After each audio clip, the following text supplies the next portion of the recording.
여러분 오늘 성경 요한계시록 마지막 장을 읽어본 느낌이 어떻습니까? 좋아요? 왜 이렇게 반응이 없습니까? 요한계시록 22장 성경의 마지막 클라이맥스고 구원의 완성인 요한계시록 21장과 21장은 읽을 때마다 막 가슴이 뛰입니다. 여러분에게 그런 벅찬 감격이 있기를 소원합니다. 그리고요, 성경을 한번 다 읽었다고 하는 의미에서 주 예수의 은혜가 모든 자들에게 있을지어다 아멘하고 한번 끝나고 나면 얼마나 좋은지 모르죠. 성경 읽어본 분들의 체험일 것입니다. 왜 요한계시록 20장과 21장이 중요하냐? 왜 중요하냐? 하숙생이라고 하는 노래 있죠. 인생은 나그네 길 어디서 왔다가 어디로 가는가. 같이 불러보죠. 시작. 구름이 흘러가듯 떠돌다 가는 길에. 아니 뭐 이렇게 내숭 떨고 그렇게 안 불러요. 노래방 가면 시컷 부르시면서. 떠돌다 가는 길에 정일랑 두지 말자, 미련일랑 두지 말자. 이거 세상 사람들이 그렇게 살아가는 거예요. 인생을 살다 보면 인생이 어디로 와서 어디로 가는지 모르는 사람들은 도대체 정도 두기도 어렵고 그래서 미련도 두기도 어려워서 어정쩡하게 인생이 뭐냐 하고 허무하게 인생을 살 수밖에 없는 거예요. 근데 요한계시록 20장과 21장을 읽어가면서 가장 마음에 벅찬 감격은 우리가 가야 될 곳이 있구나. 아멘. 가야 될 곳이 있구나. 지옥도 있지만 저와 여러분이 가야 될 하나님의 나라가 내 인생의 마지막 종착역이, 내 인생의 데스티네이션이 하나님의 나라, 하나님이 계신 곳 새하늘과 새 땅이 나를 기다리고 있구나라는 믿음 속에서, 소망 속에서 벅찬 감격이 있어서, 그래서 하나님, 내가 하루를 살아도 믿음 안에서 더 멋지게, 믿음 안에서 더 온전하게 살아가게 하여 주시옵소서. 그렇게 기도할 수 있는 거예요. 제가 설교 준비를 하면서 이렇게 하나님 앞에 여쭈었습니다. 하나님, 제가 30분 설교하면서 천국을 어떻게 다 설명할 수 있을까요? 사실 어려우니까 하나님께서 한 3분만 한 3분만, 여기 계신 분들 한 3분만, 오늘 예배 참여하신 분들 3분만 딱 2분 천국 살짝 문 열어서 좀 보여주시고 1분만 문 쫙 살짝 열어서 지옥을 1분만 보게 하면 어떨까요? 천국을 한 2분만 경험해도요, 지옥을 문 살짝 열려서 지옥의 끔찍한 모습을 1분만 쳐다봐도 제가 30분, 아니 30시간 설명하는 것보다 훨씬 더 큰 변화가, 감동이 있을 것 같은데 어떠세요? 라고 제 속으로 여쭤봤더니 왜 그런가 하면요, 제가 50년 전에 천국을 경험하고 나서 제가 완전히 변했거든요. 덩실덩실 춤추고 쟤 미쳤어? 그렇게 예수 안에서 새하늘과 새 땅을, 그 천국을 바라보고 또 얼마나 좋았는지 인생이 변한 거거든요. 그리고 지옥을 보고 나서 얼마나 무서운지 너무나 소름이 끼쳐서 예수 믿는 거 핍박하는 부모님들의 영혼이 안 믿고 지옥 가면 어떻게 하나라고 하는 그 두려움 속에서 너무 두려워서 자다가도 벌떡 일어나서 앉아서 기도하면 방언으로 기도하게 하시고, 그래서 부모님 기도하다가 사명을 받은 게 저였기 때문이고요. 성경을 그리고 읽어보면 사도 바울도 부활하신 주님을 만나고 3000층 하나님의 나라를 체험하고 나서 인생의 최고의 생애를 살아간 거예요. 내가 선한 싸움 싸고 달려갈 길 마치고 믿음을 지켰으니 이제부로는 의의 멸류가 남았다고 그 멋진 생애를 살아갈 수 있었던 비결은 죽음 앞에서도 내게 이제는 의의 멸류가 남았다고 당당하게 큰 소리 칠 수 있었던 것은 누가 나를 하나님의 사랑에서 끊을 수 있으리요. 죽음이나 핍박이나 어떤 환난도 나를 하나님의 사랑에서 끊을 수 없다고 당당하게 외치며 살아갈 수 있었던 것은 그분들이 부활하신 예수를 체험하고 천국을 체험했기 때문이라고 제가 성경을 통해서 알았기 때문입니다. 그래서 하나님, 오늘 저녁에 우리 한강의 성도들이 한 2분만 잠깐 천국 보면 안 될까요? 한 1분만 지옥을 잠깐 경험하면 안 될까요? 그럼 제가 1년 목회하는 것보다 훨씬 나을 것 같은데요. 그렇게 생각했는데요. 그러기 위해서 가만히 생각해 보니까 하나님께서 마음에 어떤 마음을 주는가 하면, 야, 너 내 종 맞아? 맞지요. 예수님께서 도마야, 보고 믿는 것보다 보지 않고 믿는 게 더 낫다라고 하신 말씀에 깨달아서 여러분은 천국을 안 보고도 천국을 본 사람보다 더, 지옥을 안 보고도 지옥을 본 사람보다 더 아름답게 복되게 신앙생활 할 수 있는 자가 되어지셨으면 아멘. 아멘. 천국 있음을 믿으시면 아멘. 그게 중요하다는 거예요. 천국이 우리에게 얼마나 중요해요. 그래서 천국의 모습을 살짝 보고 지나갑니다. 자, 21장 성경에 기록된 것만 해도 충분하거든요. 21장 1절, 2절만 한번 읽어 보셔도 괜찮습니다. 시작. 또 내가 새하늘과 새 땅을 보니 처음 하늘과 처음 땅이 없어졌고 바다도 다시 있지 않더라. 또 내가 봄에 거룩한 성 새 예루살렘이 하나님께로부터 하늘에서 내려오니 그 준비한 것이 신부가 남편을 위하여 단장한 것 같더라. 아멘. 따라하십시오. 하나님, 저는 예수님의 뭘까요? 신부입니다. 그대로 좋아하는 게 이 세계에 하나도 없어요. 하나님, 저는 예수님의 신부입니다. 그러면 가슴이 막 뛰어야 돼요.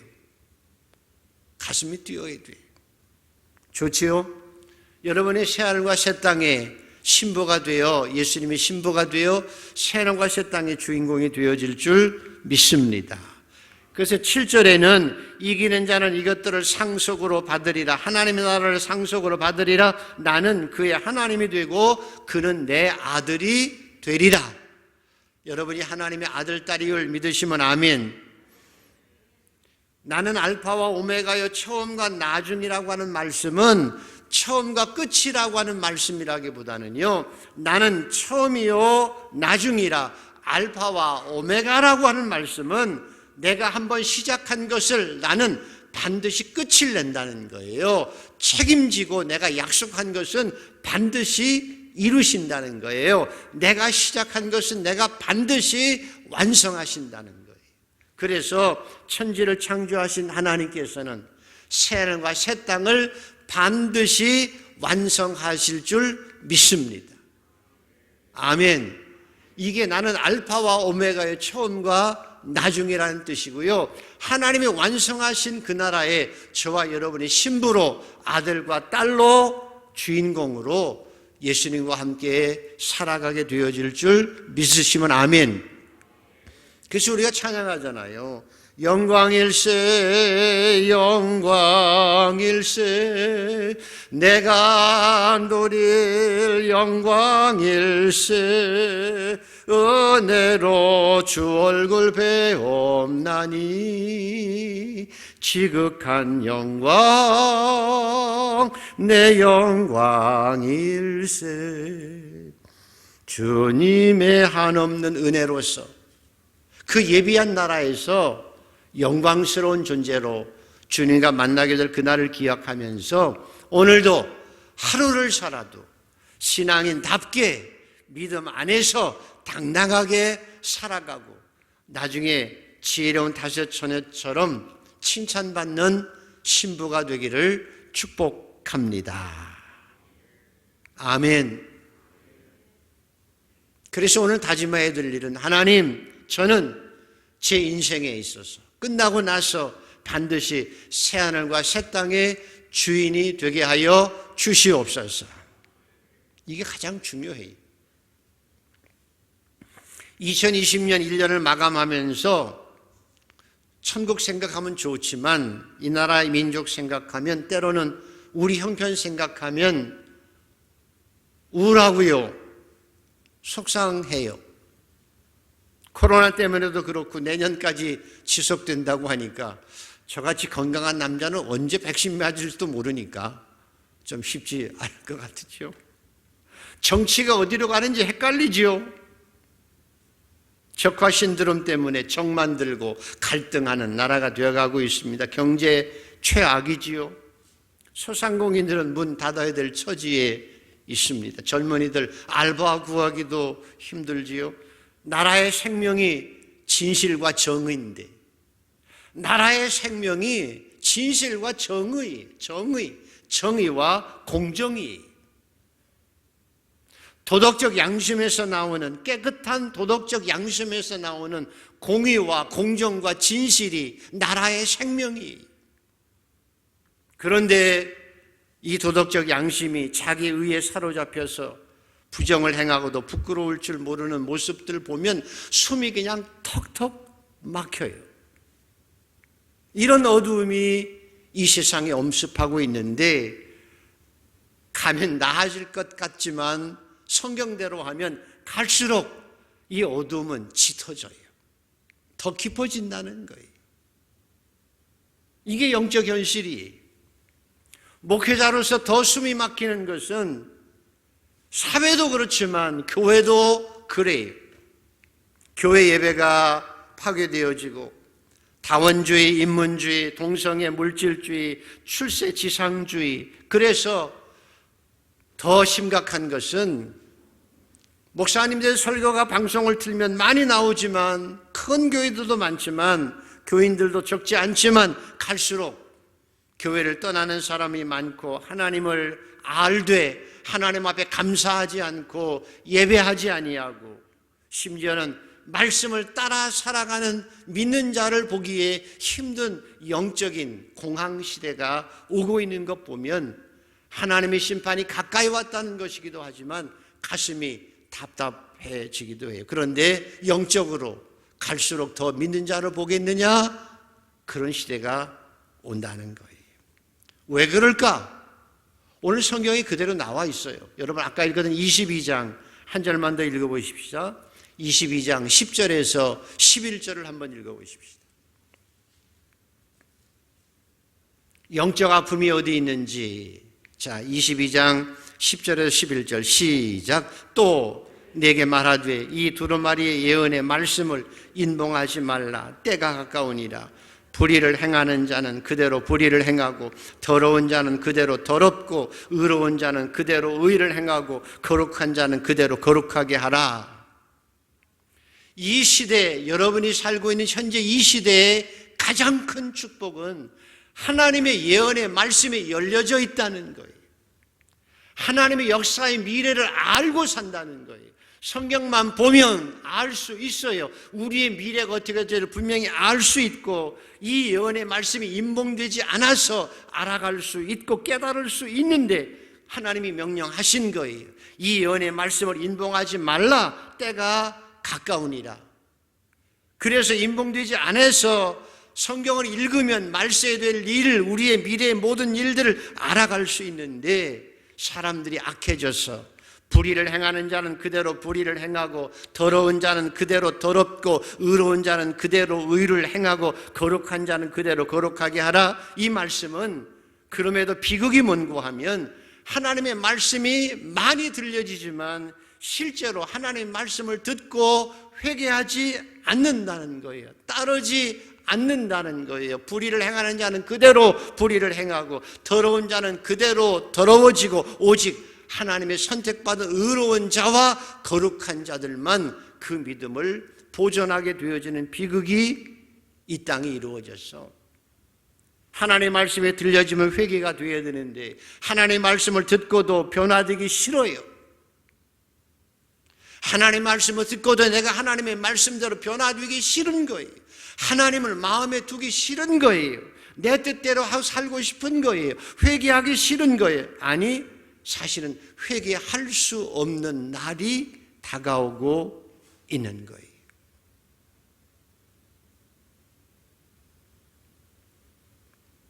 이게 영적인 비극이 우리에게 다가오고 있는 증거예요. 하나님의 말씀을 들어도 회개하지 않아요. 하나님의 말씀대로 따라가고 싶지 않아요.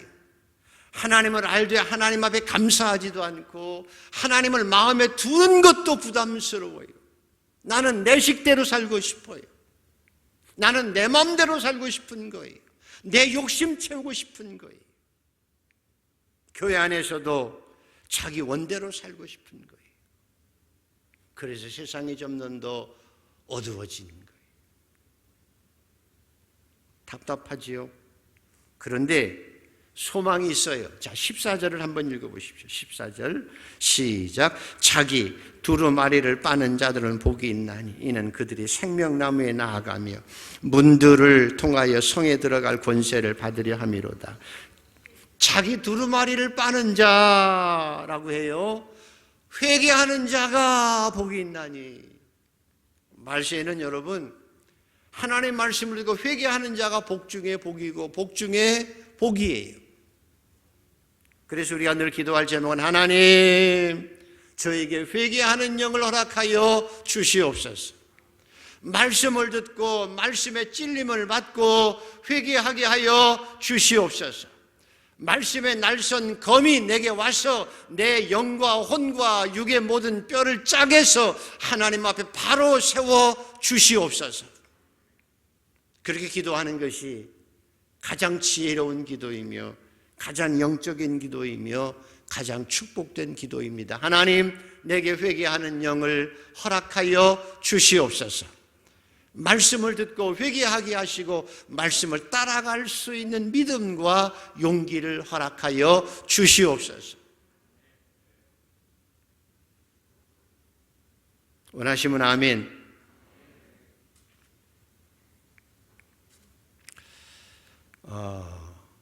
불편한 진실이 있는데요. 어머니들이 아버지들이 가끔 우리 아이들을 하나님 우리 아이들이 솔로몬처럼 되게 해주세요라고 기도해. 솔로몬, 저도 처음에 그렇게 기도했어요. 하나님 우리 아이들이 솔로몬처럼 되게 해주세요. 근데 요즘은 그렇게 기도 안 해요. 이제 철들고 나서. 왜냐하면 솔로몬이 하나님께 기도했죠. 1000번제를 통해 기도하고 하나님 저에게 지혜를 주십시오. 그래서 하나님께서 너 참 좋은 거 구한다 하고 지혜도 주시고 네가 구하지 않는 이 세상의 모든 부귀와 재물을 내가 다 덤으로 주마 해가지고 솔로몬은 전무후무한 복을 누리고 살아갔어요. 지혜를 통해서. 그런데 시작이 그렇게 좋았는데 갈수록 끝이 안 좋아져서 마지막에는 하나님께서 직접 솔로몬아 너 돌아서야 돼. 너 돌아서야 돼. 그랬어요. 근데 돌아서지 않았어요. 우상을 섬기는 죄에서부터 돌아서지 않았어요. 왜냐하면 지혜를 통해서 정략 결혼해서 많은 여자들을 그래서 뭐 부인이 뭐 첩가지가 1000명 어떻게 살았는지 몰라. 그죠? 그래서 일찍 죽은 것 같아요. 그래서 지혜가 없어졌어요. 그래가지고요. 하나님께서 그렇게 나타나셔서 너 안 돼. 돌아서 우상숭배에서 돌아서야 돼. 그런데 그 말씀이 솔로몬에게 먹히질 않았어요. 그래서 솔로몬이 나중에는 정말 미련한 자가 되어서 우상숭배하다가 죽고요. 아들을 제대로 키우지 못했기 때문에 그 아들이 어정쩡하게 왕위를 물려받았다가 나라가 두 쪽이 나버리고 마는 거예요. 인생을 헛살한 거예요. 잘못 산 거예요.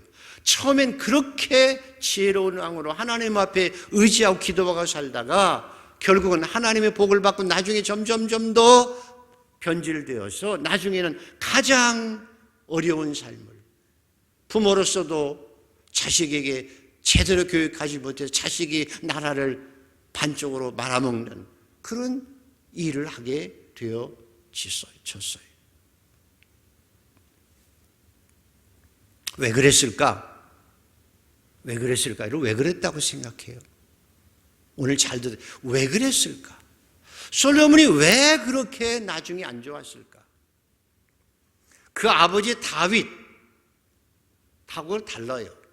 다윗은 시편을 보면 다윗이 사울 왕에게 쫓길 때에 그 죽음의 위기 속에서 다윗이 뭐라고 고백하는가 하면, 하나님, 제가요 죽음이 한 발짝 앞에 있습니다. 그렇게 고백해요. 죽음이 바로 한 발짝 앞에 있는 걸 경험하고 사는 거예요. 누가? 다윗이. 그 숱한 전쟁 속에서 사울에게 쫓겨가면서 죽음이 바로 내 발 앞에 한 발짝 앞에 있다는 것. 여러분 그런 거 느껴보고 사세요? 죽음이 바로 내 한 발짝 앞에 있는 것. 그 위기 속에서 다윗은 하나님을 의지하는 법을 배웠어요.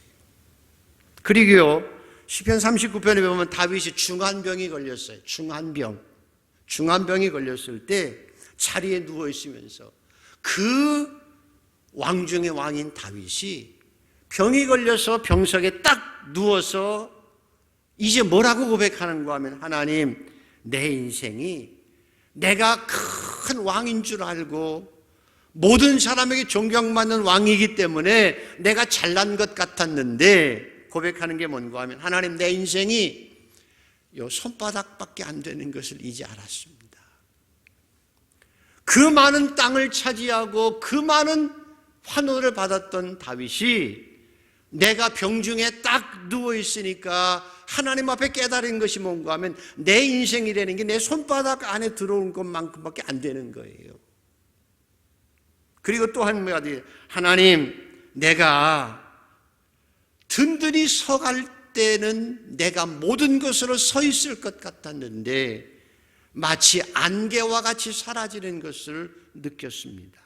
내가 쌓아온 모든 것도 저것이 누구 것이 될지 아무도 모르고 아무것도 아닌 것을 내가 이제야 깨달았습니다 라고 다윗이 고백해요. 승승장구할 때는 잘 몰랐는데 병상의 어둠 속에서 내가 얼마나 연약한 존재인지, 내가 가지고 있는 것이 얼마나 초라한 것인지, 내가 하나님 앞에 얼마나 연약해서 죽음이 바로 내 앞에 있고 내 손바닥 안에 있는 것밖에 내 인생이 안 된다는 것을 깨달은 거예요. 어디에서? 병상에서. 저도요, 인생을 살아보니까 하나님께서 순간순간마다 뒤돌아보면 인생이 깨어질 때가 있죠. 어때는 왕창 깨질 때도 있어요. 언제 깨지는가 하면 조금 내가 낫다 싶으면 하나님께서 살짝 깨트리세요. 딱 깨트리세요. 그리고 깨트린 것을 그냥 버리는 것이 아니라 깨트리시고 또 그 조각을 하나하나 모아가지고 더 아름답게 만들어 가시는, 그걸 우리가 체험하고 살아가는 게 우리 신앙이죠. 그거 없이는 하나님 앞에 교만해져서 솔로몬은 고생을 몰랐어요. 전쟁도 안 해봤어요. 죽음이 뭔지도 몰라요. 그리고 승승장구하게 모든 걸 다 누리고 살았기 때문에, 어둠을 모르기 때문에, 밤을 모르기 때문에 결국 자기 자신이 교만해지고 하나님 앞에 돌아올 수 없을 만큼 변질된 신앙이 되어진 거라는 거예요. 그래서 여러분, 욥이 이렇게 고백하죠. 하나님, 내가 고난 후에 전에는 듣기만 했는데 이제는 주님을 눈으로 뵌 거예요. 주님께서 나를 단련하신 후에 정금처럼 나오게 하신 은혜를 향해서 찬양하고 있는 거예요. 구약 성경의 최고의 노래는 하박국 3절에 있어요.